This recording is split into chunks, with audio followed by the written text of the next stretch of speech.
Today, we are talking about networking and connections in the music business, and frankly, with anybody, but we're going to apply it to music. So, we're going to talk about relationships that we have as artists with our fans and also with our clients if we are putting music on TV or licensing. That's a client, for example, or just talking about relationships with booking gigs or artist residencies.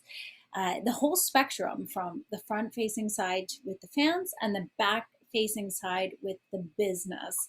And we all know that it's not who you know, it's what you know. And so if you are watching this training live, if you're joining me live, say hey and leave a comment and write hashtag live. And if you're catching the replay, write hashtag replay. I'd love to know who's here. And also, if you have any questions, drop them in the comment box. Okay, so the first principle in any way of networking or connections, it's about offering value. It's about giving something to other people. Um, and it's easier to do that when you already have a bit of a base and you're already elevated past square one. At square one, you know, in my experience, I felt more like a taker. Like I needed things so badly in order to be able to give.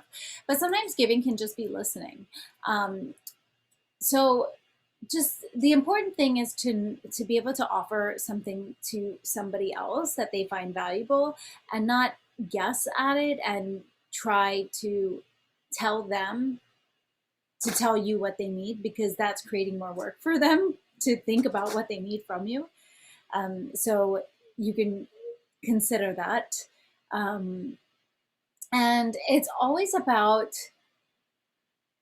you never know where a door is going to open in any opportunities. So it's important to stay open-minded. Also to follow your intuition. If something seems too good to be true, it could be. And also if you're having a weird feeling in your gut about something, trust that as well. But just to address a question that was asked, Brookie asked this question.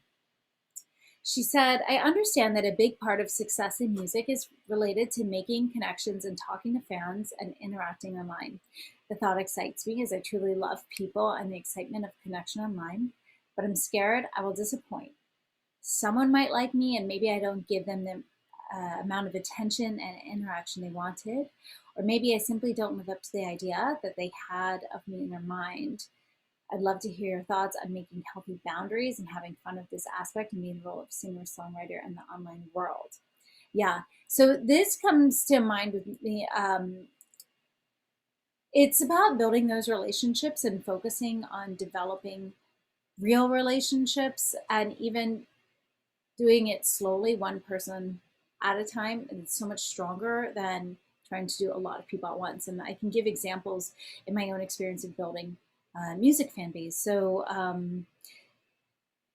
I have some fans that I am pen pals with, and one of them lives in Denmark, and she's awesome. She discovered my music through an Instagram hashtag a few years ago, and she's older than me, and has a son in his teens. And she came to New York and came to my gig, and that was so nice to meet her. And even brought me some chocolates for Christmas, which was so lovely and so nice. And we've just kept in touch, and that really feels like a relationship. I call her a friend for sure. And we've actually had these really nice emails, and we'll email, like once every 2 months, or sometimes more frequently and sometimes less, just depending on life. Um, those types of relationships are really nice. And um, she first and foremost, I really value the friendship, and it didn't necessarily start that way, but she's now evolved to a place where she supports album releases that I have by. She's a journalist. She has offered to help to publicize the gigs in different journals that she has access to other journalists in Denmark, in Copenhagen, or she's contributed to crowdfunding campaigns, which has been so nice and generous. And she gets the merchandise, all of that as well.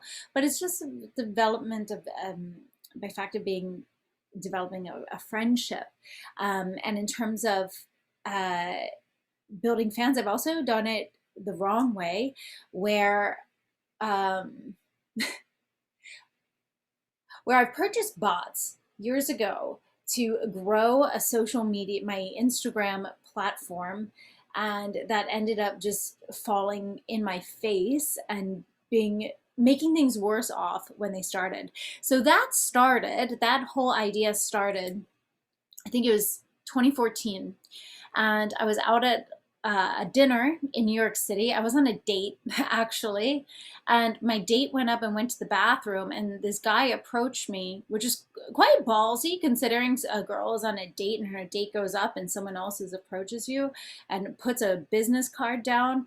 And I was dressed very artistically. I remember I was wearing like black leather pants and my favorite cheeseburger and space tank top, and like had my like these big wedge heels on, and like part of the hair shaved and the other part down, very artistic. And he recognized I was an artist, and I saw on the card it said Warner Chappell Music, and I was like, oh my god, I'm being discovered. But it wasn't actually being discovered because I wasn't doing my music. I was sitting at a restaurant, and that's very different than someone finding you for your music when you're out there performing. But in learning, and so I responded to this person and started talking to him, and he started talking about how necessary it is for the major labels, if you want to have a record deal, to have high counts of fans and fan engagement.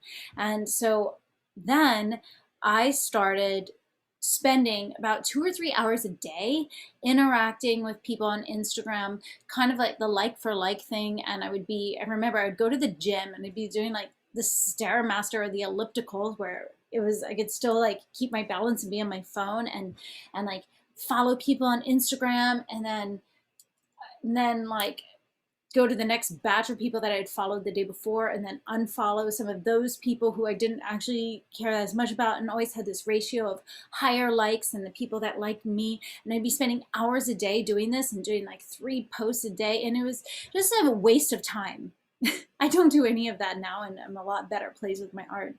But I was trying to think, oh, this is what I have to do to get my numbers up so that a record label can find me, without focusing first on the music, and two, the relationships that you build with fans are not revealed through vanity metrics. Um, a lot of people have high numbers in Instagram and Facebook followers, but those numbers don't might not equate to real fans, real people that will purchase tickets, that will purchase merchandise. For example, a label wants those numbers because those numbers could sell tickets to an event, and merchandise, because they need to make money. It's a business. But people can just purchase bots, and so that's what I did at some point. And it actually, yeah, it backfired. I had an old roommate. I didn't even know the bot was like commenting on her cousin's photo. I didn't even know. But she was like, stop spamming my family. And I was so mortified. And it was so embarrassing because I didn't even know it was happening.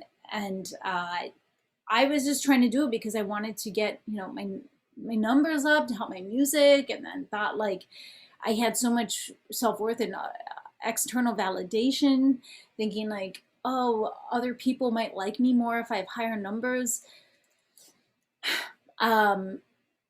which is totally baseless. So then because of that, my reach on those platforms, when I stopped the bots, when I started to see how bad it was, I stopped the bots, and then my ultimate reach, my algorithms were lower because I guess Instagram was watching my account. So that just made it even harder. And I wasn't making money off of um, following people on social media platforms and engaging in small talk. And, as an artist in New York City, you know, things add up. Prices add up. And if you're trying to not only spend a lot of your time making art, but also paying to get that art out there, and then you're spending time on things that don't bring a financial return, it's it's not smart. And so um, that made things even harder. And then so I just kind of got so discouraged. And that brought me back to a point is, okay, what is really important? These connections. And I did learn over time that it really is about those connections. And it's better to have like a tighter, smaller knit group of people that support you than spreading yourself thin. And a good example of this is Grimes. If you guys are familiar with Grimes, she's experimental electronic music, now a little bit more mainstream, but she's from Montreal, and Montreal has a really inclusive, smaller music scene because it's just a smaller city than New York or LA, and she was their export in a way. And because she got big in her hometown, they were able to um, highlight her with their managers or connections from Montreal to other cities, and that helped propel her career. Besides the fact that she was making really good music, and so this all goes to show is that it's all about building those local connections and smaller connections first, and thinking about these relationships as relationships with real people, because they are. Some of them we actually know because we'll actually have a conversation. We'll see each other here in the group, for example. But other people are people online where you don't get to know them that much. It is nice to actually have a really nice conversation with people. So coming back to this question in terms of making boundaries and having fun with it. So I'm going to share a few spreadsheets because uh, it is important to be aware of what we're doing when we're talking to people, but it's also important to do this consciously. And it can drain you if you spend all of your time without any specific intention. So I have a few spreadsheets here that I've used, and these are going to go up in the toolbox in the Set Your Life to Music coaching platform. But so these are different things like people, groups, online groups, and then booking tour contacts and places for master classes, and knowing who does what. So I'm going to walk you through these and show you how I use these. I use other spreadsheets as well, like this, and this is information that I've paid consultants for, like hundreds of dollars for an hour-long session. So if you're here, you're getting this. So basically what you want to do, these could all be compiled into one document, but I've just started them at different times. So this is an example of Facebook groups that I have joined, that I have been interested in, and I will research. So this is if I want to build awareness of events that I'm offering, things that other people might find interesting, to give something of value. For example, let's say you want someone to I'll use something as an example. I'm making this up, but let's say I have a live stream event and it's going to be on women in electronic music, and it's about synthesizers or producing music with that. And I want people to come because this is not only building relationships with people that I already know and increasing those relationships, but I want to expand awareness of my work that I do. You would go into Facebook groups is one place that you could do. You could advertise and build connections, and also to give something of value to them. So what you would do is you research different groups that you gel with. So here's ones that are appropriate for me, and I get the links of the groups, and then I might have um, post post one, which would be just the first thing that I would post, and let's say it would be um, this might not even be about me. It might be about something that I find to be interesting. For example, there is my friend Laura Esquide is offering this free Ableton 11 beta test course at the transmutedacademy.com. It's free, and Laura's awesome. I'm a big fan. She's a great person. And I want these people in these groups, I want to get to know them because we have similar interests, and maybe they'll be interested in my music, and maybe they'll come to an event. This is hypothetical. I don't have this particular electronic music event. I'm just pretending.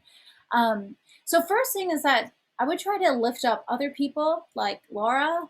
She's awesome. She deserves it. She already is way farther ahead of anything that I've done, but still, um,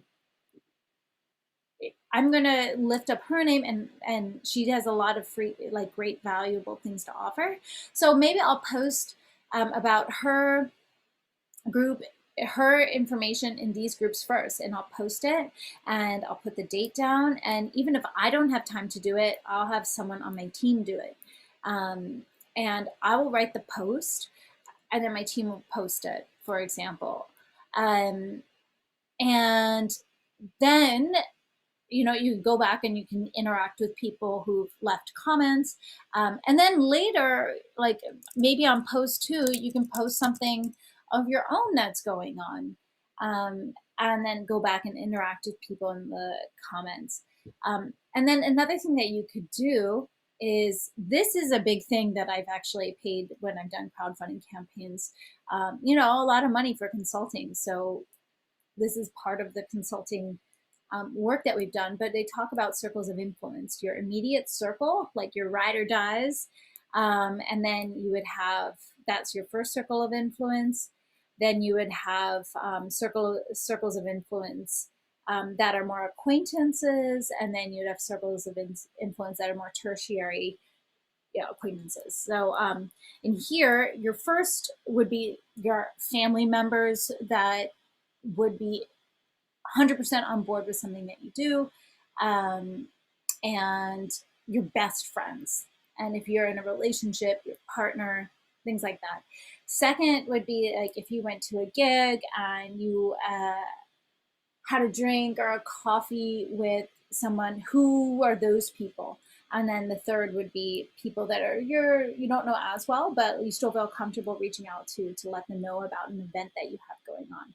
And you put down your information that you know about these people, and you do the link here. So all you have to do is click on the link for the Instagram or Facebook. And then you just have a seriously authentic conversation. And these things take a lot of time, but it's more worth it to be real with somebody and have a nice, real conversation and see what's going on. And if you're able to offer value to them of any way, feel out what they could benefit from and think about what you can do for them. Another thing that you could do is there's prospects that would be maybe if you had a crowdfunding campaign and you were thinking about people potentially contributing to that. You could write, this is the way you could keep track of how many people you're actually reaching out to per day, instead of just throwing the idea in the air and you're like, oh, I know I reached out to a lot of people. Okay, how many people did you actually reach out to? This kind of work is tedious. I have major resistance to this type of work, but this is also something that's important. And if you don't want to do it, you can have people help you and do that with you. If you're booking a tour, or this would be appropriate even if it's an online situation, you would write, these are venues in New York. The venue or bookers and promoters, and you write what is the name, what is the email address, maybe the two different people, they have two different email addresses. Maybe they have a public facing email address and then you have their personal work email address. The public facing general one would be like info@babiesallright.com kind of thing. And their email would be like Jesse@babiesallright kind of thing. Websites. And then if you've played at that venue, what dates, what was your draw, how many people did you bring, etc. And so you can do that with all of these venues. This is important. This is also important for bookers and promoters, writing out who you're reaching out to. And it's also important to just do a brain dump and write the names of everybody that you'd be reaching out to. And then organize it alphabetically is helpful, really, because if you just zoom down the line because things are in alphabetical order, it just makes things easier. Artist reference, people that you look up to, that you can research what they're doing to show you your path a bit.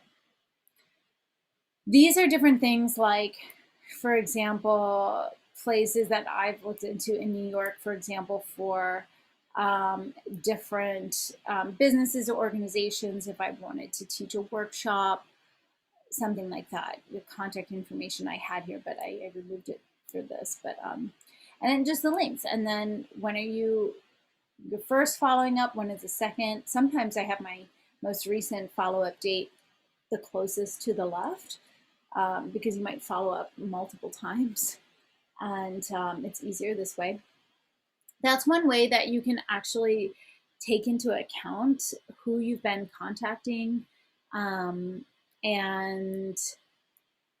yeah, again, like this is if you have a release coming out and you want to let people know if it's a crowdfunding campaign, or you want them to buy a ticket or things like that. So are there any questions on this? Let me see. I'm gonna look in the comments right now.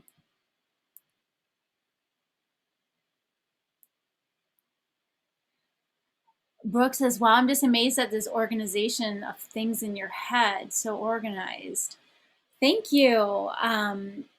Yeah, these also have been coming because I've been paying for, business consulting and courses, so I didn't make this up. These are things that,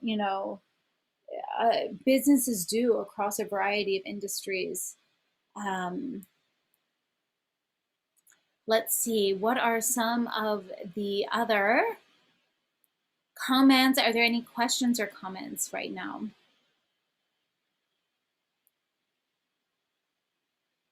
I can't see fully, but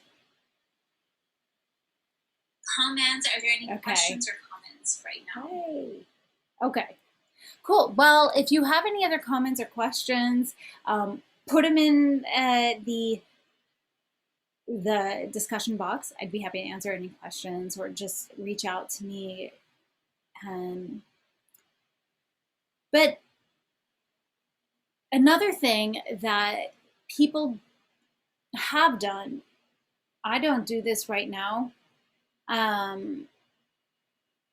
but they would, if you have let's say you get to a place and you have way too many people that are contacting you that you don't know, and they're commenting on your posts, you don't know them, or they're DMing you and they're saying nice things, more generalized comments that don't require your personal response.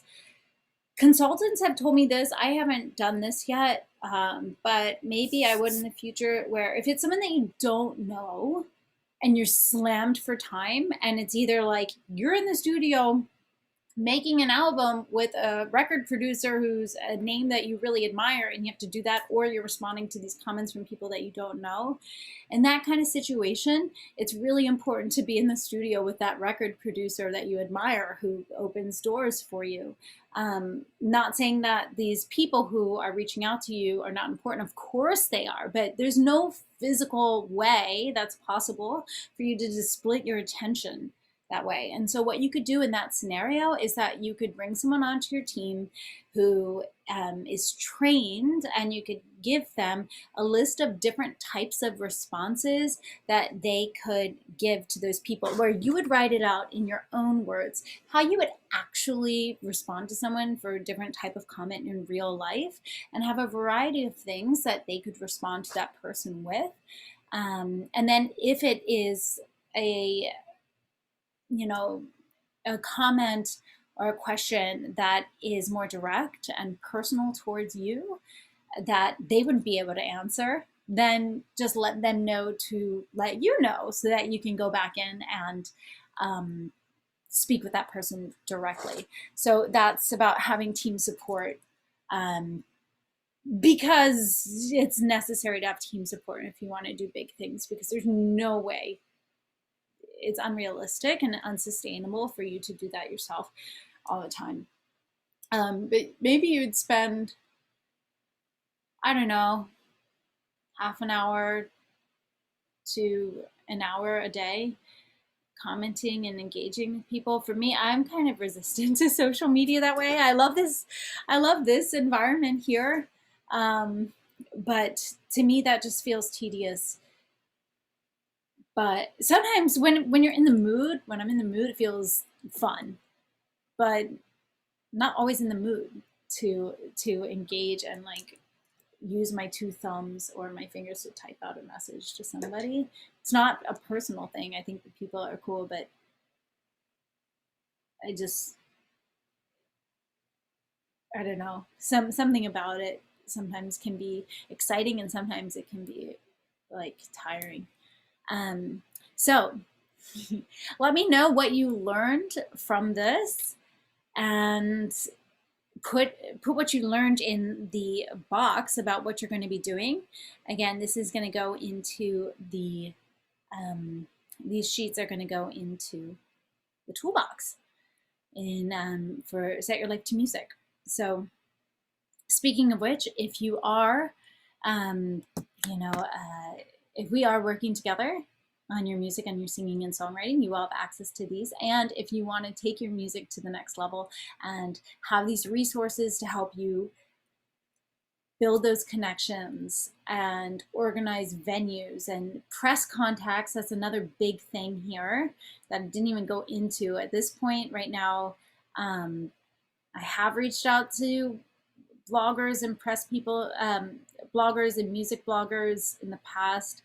It's so hard. But I'm happy to announce I just got a new PR campaign for my new music that on Friday put a big chunk of change down, and we're starting. And so that's for the Cuban jazz album and the electronic album. And so you can have PR people reach out to people on your behalf, but those aren't really fans as much as they are reaching out to other industry leaders or authority figures in some regard. But it is nice to have people to help you, because you can't do it all on your own. Heidi says, thanks. This is helping to motivate me to reach out to people a bit more with what I'm doing. Good. I'm glad. You're welcome. Yeah. So what I would do, Heidi, is schedule your calendar. In just how we've been talking about in the group here, and people would Set Your Life to Music, you teach them Monday Hour One, which is about being intentional with your time. Every successful person that I know is intentional with their time. And they block out what they're doing in the calendar. They don't have to-do lists. it's either on the calendar and it's getting done, or it's shifted to another time. But this way, it's actually realistic that they can get things done. So plan it out when you're going to reach out to people. Brooke says, it's gorgeous. It looks like at first it might feel tedious, but actually would have the effect of less stress with those spreadsheets. Yeah, well, it's kind of both for me, Brooke. It's tedious because you sit and you go through one by one, or if there's one that is needs more research, then you come back to it, you go to the next one and you come back to it. That is very tedious, I'm not gonna lie. Well, I don't lie about anything here anywhere, but it is tedious. But the effect of less stress in the way that things that you see reality in terms of who have you contacted, when you contacted them. Heidi says, I generally wait for people to come to me. Heidi, we got to change that because it's not going to get you where you want to go. And I know I've definitely done the same, but they're not going to come to you. I mean, they can come to you, but don't wait for it. Fortune favors the bold. People reward risk takers.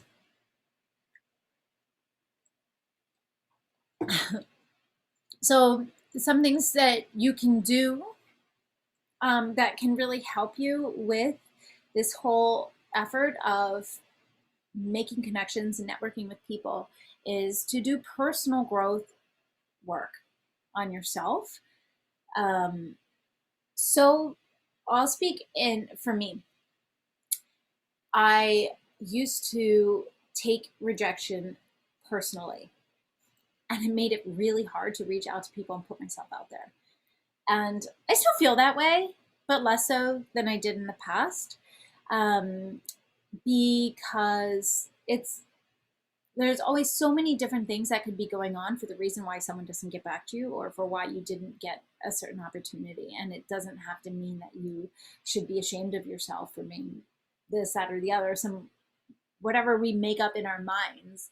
So it's important for you to realize that time is the one thing that we don't get back. We get money back. We get all sorts of things back. Time we don't get back. So it's important for you to put yourself out there and be professional and be authentic and giving of yourself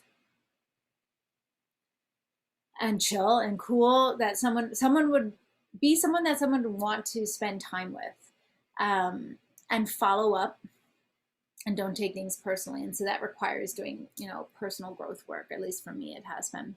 Brooke says, yes, keep telling us about it. I think you wrote that, Brooke, when I mentioned that PR campaign.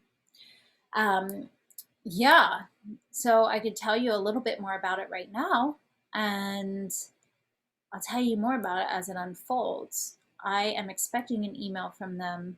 Well, I wasn't expecting an email from them today, but that didn't happen. So I'm actually, I don't know what happened with that, but maybe they'll respond tomorrow. We're supposed to have our first meeting on Thursday. So it's a 4-month campaign. So we'll start November. So it'll be November, December, January. Well, we'll kind of start like the end of December. No one's doing business, and like around Christmas and New Year's. So those 2 weeks will extend into March. We're doing it month by month, but well, it's a 4-month thing actually. And then in March, depending if it goes well, then the idea is to renew. But basically it's a plan to start promoting the Cuban Jazz album in December and January, and the electronic EP, the first single, in January, and then the second single in February, and the other singles leading up like every 5 or 6 weeks. he said every 5 to 7 weeks into the album release. But that's really important because they are connected. That's their job. But you can also not, it's not a good idea to rely on PR for things. Like, you have to be the one doing the work. And yeah. So, and I've also faced this recently in preparing to move to Los Angeles.